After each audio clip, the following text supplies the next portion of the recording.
Então agora eu passo a palavra ao senhor Alexandre Paiva, vítima, segundo ele, de denúncia infundada. Bom dia a todos, bom dia, senador Paim, muito obrigado pelo convite. Senador Eduardo Girão, muito obrigado pela proposição tão importante dessa comissão, que, como bem disse o senador Paim, é histórica. Inclusive, fico muito feliz de saber que hoje eu participo da última comissão em que o presidente aqui está à frente dos trabalhos. Não é só esse ano. É a última de uma vida de 40 anos de Congresso. Eu acompanho. Que não pode se repetir, e eu tenho mais 2 anos ainda somente, mas não posso assumir a presidência. Agradeço aí pela deferência.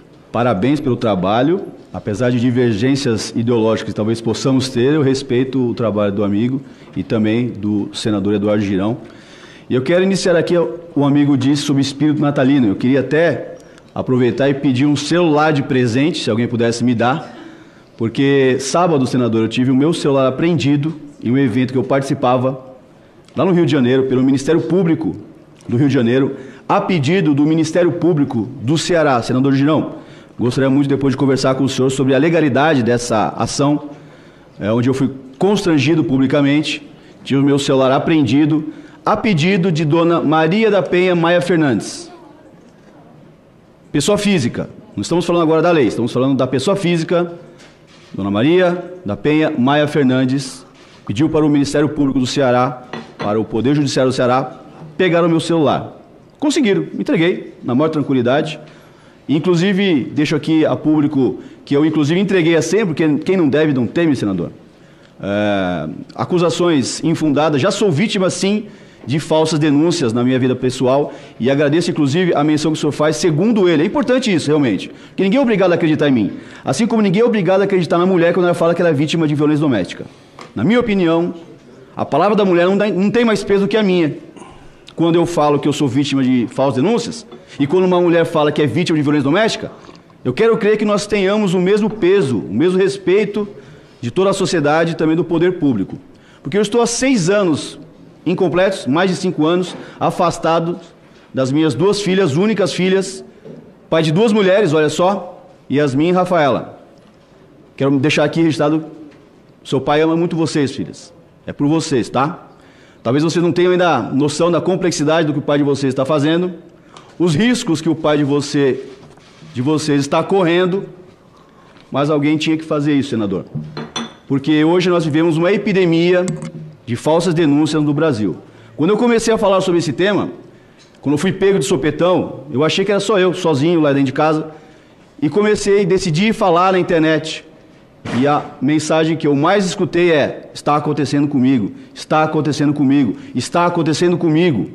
Eu percebi que era muito, muito fundo o buraco do problema.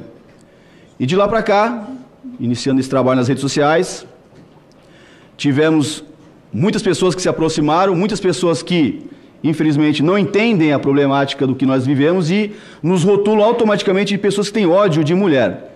Como bem disse o senador, nenhuma lei deveria ser inquestionável. Mas nós temos uma lei no Brasil, hoje, a 11.340 de 2006, que ela se tornou inquestionável. Porque se você questiona, você automaticamente é taxado de um agressor de mulheres. Eu acho isso tremendamente injusto. Tremendamente injusto. E depois que comecei a me ver vítima, e eu me coloco aqui como vítima, não gosto dessa posição, hoje em dia... muitas pessoas querem a posição de vítima, é confortável. Eu até acredito que as vítimas maiores são as minhas 2 filhas, Yasmin e Rafaela. Mas quando eu me vi também nesse problema, eu decidi agir. E aí eu comecei a questionar o instrumento que ela utilizou para me afastar das minhas filhas. E eu estou bem tranquilo, infelizmente é um processo que está em segredo de justiça, por mim seria aberto, escancarado, eu traria aqui, colocaria na tela para todos verem o que eu estou afirmando publicamente, não tenho medo, venho até no Senado Federal para falar, sou vítima de falsas denúncias. E medidas protetivas que são subsequentes. Eu estou na 4ª. Por quê? Porque sim, porque ela quer. Fiquei sabendo que tem um caso que, inclusive, o doutor Derbal, que me acompanha, trouxe, de uma única mulher, que pediu mais de 56 medidas protetivas de homens diferentes. Espera aí, gente, ninguém questionou. Ninguém questiona isso? Uma única mulher. Será que os homens são todos ruins? Será que ela se relaciona com homens ruins? Será que a lei não está sendo um instrumento para ela dar golpe nesses homens? Tomar bens, tomar os filhos? Será que não? Eu não estou afirmando nada. Mas por que eu não posso pedir para que isso seja investigado? Quando eu toco no tema, dizem, isso aí é caso isolado, senador. Diz o seguinte, isso é caso isolado, não acontece. Eu fiz um teste e peço que todos façam. Vá no ChatGPT e pesquise ali os dados de falsas acusações do Brasil. O ChatGPT trouxe, sabe o quê? Os dados da violência contra a mulher. Aí eu repeti a pergunta, robozinho, não, acho que você se equivocou. É outra coisa. Eu estou falando sobre falsa denúncia, ele demorou um pouquinho, eu acho que eu buguei a cabeça do robô, não temos dados disponíveis sobre a problemática no Brasil. Não existem dados sobre este problema no Brasil. O senhor trouxe alguns dados e aqui eu nem vou questioná-lo, o senhor tem uma equipe com certeza muito gabaritada, e quem sou eu para questionar, mas essa equipe deveria também se debruçar, senador, sobre essa questão, para que o ChatGPT e nós todos tenhamos essas informações.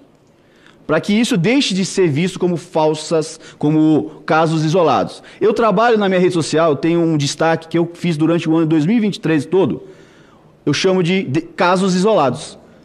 Casos de mulheres agredindo homens. Violência doméstica é um problema crônico no país, inclusive contra os homens. Contra os homens, pasmem, as mulheres hoje estão se sentindo empoderadas, então elas podem.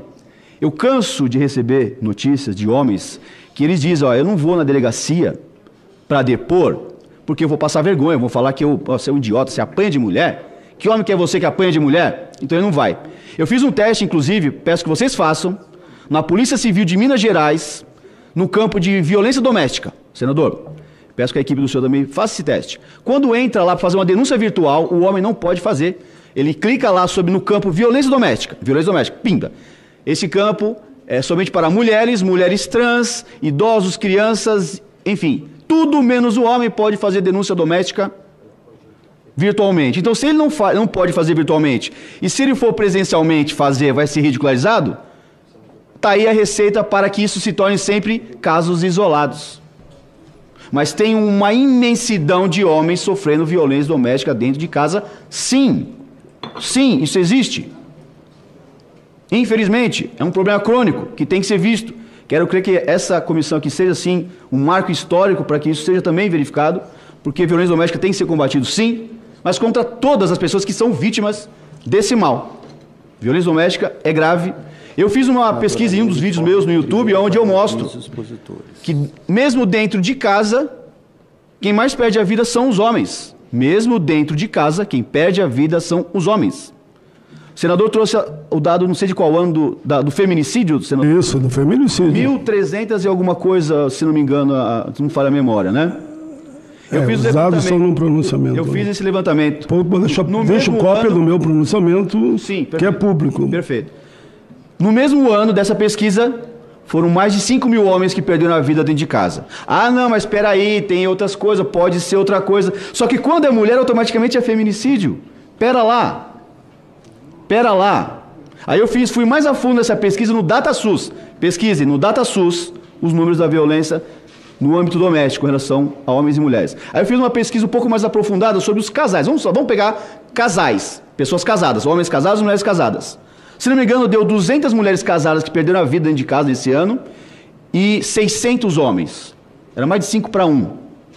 Entre homens casados que perderam a vida dentro de casa e mulheres casadas que perderam a vida dentro de casa.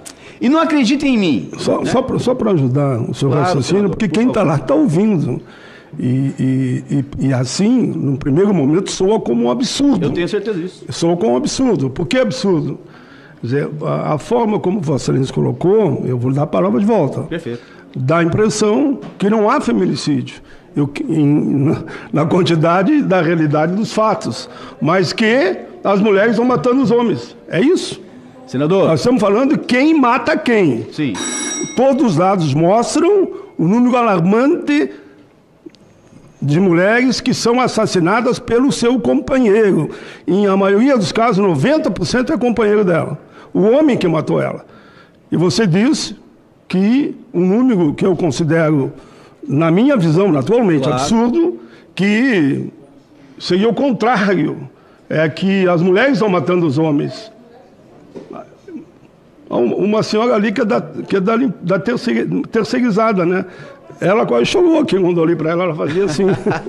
Então, mas Vossa Excelência tem... Perfeito, senador. Não, eu compreendo que... Eu acho que não é bem isso que o senhor quis dizer, eu entendo isso. Senador, é isso. É isso? E eu afirmo que, na minha opinião, feminicídio não existe. Eu já falei isso na minha rede social, sou criticado. Por que eu digo isso? Eu explico, senador, se o senhor me permite. Se você for ler no texto frio da lei o que é feminicídio, é um homem tirar a vida de uma mulher por conta dela ser mulher.